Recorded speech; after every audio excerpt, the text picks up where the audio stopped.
काम नहीं आती, उसके फल फूल पत्ते किसी काम नहीं आते, उसकी खुशबू भी अच्छी नहीं होती। अरेंड को किसी भी काम में नहीं लाया जाता और इसी कारण उसकी पहचान नहीं है, उसकी लकड़ी की कोई कीमत नहीं।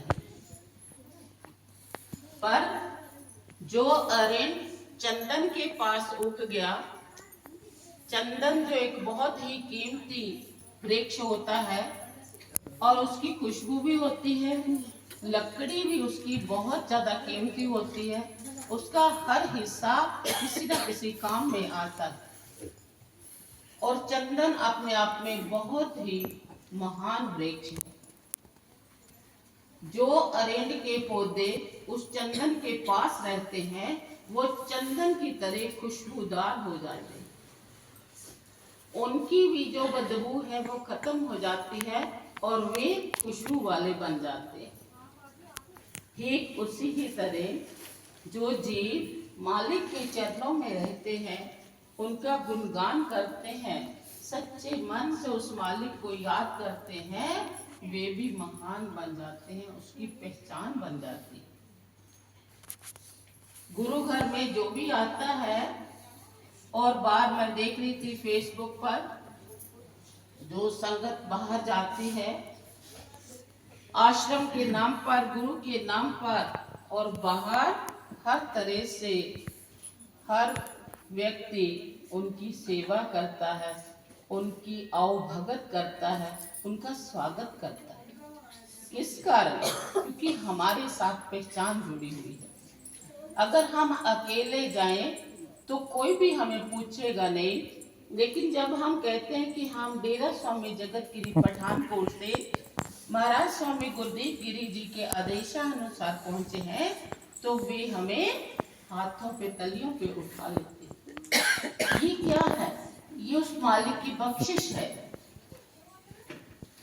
और इसी बात को सतगुरु रविदास महाराज जी ने कहा है, तुम चंदन हम रेंडवा परे, संग तुम्हारे वासा, नीच रूप ते ऊंच पे हैं, गंध सुगंध निवासा।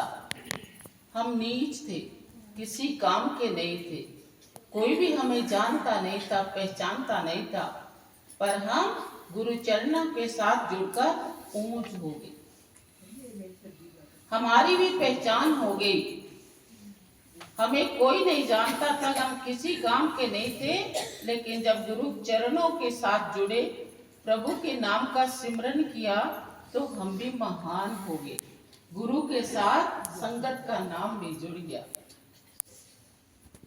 गंध सुगंध निवासा, गंध कहते हैं बदबू को और सुगंध कहते हैं अच्छी खुशबू को। तो हम गंध की तरह थे, दुर्गंध की तरह थे, लेकिन खुशबूदार गुरु चरणों में रहकर, जो चरण उस महानता का प्रतीक है, जो महापुरुषों के प्रवचन है, वो सुगंध देते हैं, खुशबू फैलाते हैं। तो हम भी जब उनके चरणों में रहे तो महान हो गए, हम भी सुगंधित हो गए। जहां जहां हम जाते हैं वहां वहां हमारी कदर बढ़ जाती।